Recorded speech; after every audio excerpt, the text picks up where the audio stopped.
everybody, this is the 5-10 try-its that you have to do this week. The second example doesn't have a try-it, so we'll just do example 1 and then we'll do example 3.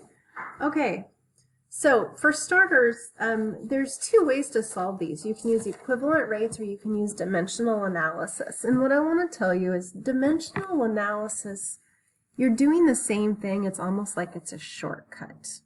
So for some of you, you might like hearing that about dimensional analysis. I'm not super happy that I don't have a lot of room to write here, so I'll try to write small. So let's do this first with equivalent rates. To convert inches into centimeters using equivalent rates, you know that 1 inch, let me use a pen here, you know that 1 inch is 2.54 centimeters. So if we write that as a fraction, 1 inch over 2.54 centimeters is equal to 75 inches over, and it's the number of centimeters that we're trying to find here. 75 inches tall is how many centimeters is the question. So as we look at this, notice if you want to know what to you want to figure out what to multiply 2.54 by to get this answer. So then we think, okay, well, what would I have to multiply 1 by to get 75? And the answer is 75. So if you multiply this by 75 also, you end up with 190.5 centimeters. So check this out though. Look at what happens with dimensional analysis. We're going to do the whole problem again. 1 inch is equal to 2.54 centimeters. We're going to keep using that.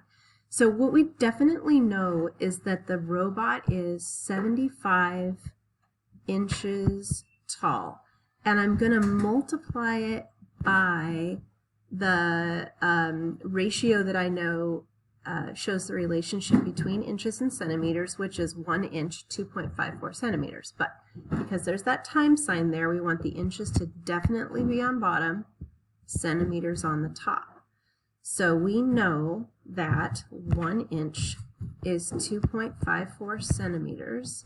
And when we do this math, inches in the numerator cancel inches in the denominator. 75 times 2.54 is 190.5. Centimeter is the only unit left. My son's playing with a balloon. 1 times 1 is 1. So notice what we ended up doing is we ended up multiplying by 75 regardless of which way we did it, regardless if we were using equivalent rates or dimensional analysis. But it's almost like dimensional analysis was a little bit faster. Okay. Last one, we're going to change the length of a football field, which is measured in yards, into feet. What we don't know, though, is we don't know how many feet, well, wait.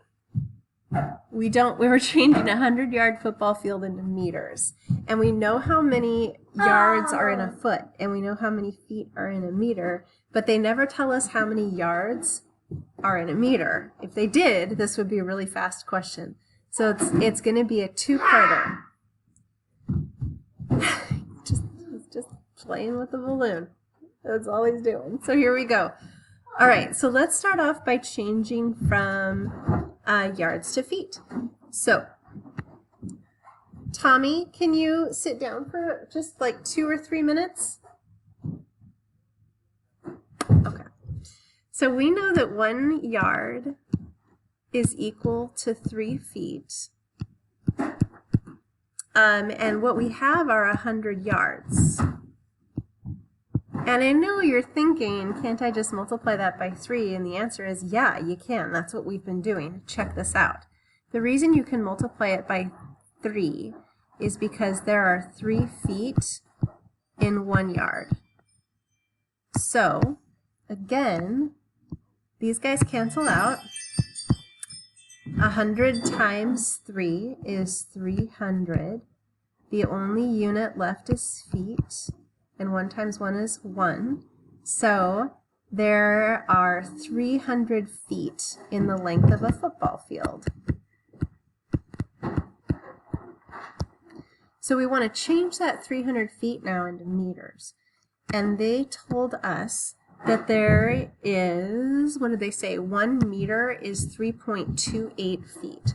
So let's kind of use the same process that we used for the one before it. So we have 300 feet, and we're going to multiply it by our conversion here, our conversion factor, which is 1 meter is 3.28 feet. And remember, I put feet on the bottom because I'm multiplying these two together, and I want the word feet to go away. 300 times 1 is 300. 1 times 3.28 is 3.28. So 300 divided by 3.28 is approximately 91.5 meters. So football, American football, has a football field is 100 yards. And when you think about sports that aren't from this country, and they talk about their football fields, their soccer fields being in meters, it's kind of interesting to see that our 100 yards is pretty close to their 100 meters. They are a little bit off, though. And in the second part of the try it, I think that there was another question somewhere that said, convince me. When you convert between units, these units of measurement, it's not exact. It's really close, but it's not exact. But we'll talk about that another time. I'm going to hit pause now because I think my son needs to play. I don't know if you can see the balloon that's flying up in the background. There it is. Oh my gosh, he needs a friend. Okay, how do I stop recording? Here we go. Nope, that didn't do it. Let's try that again. Okay, bye everybody.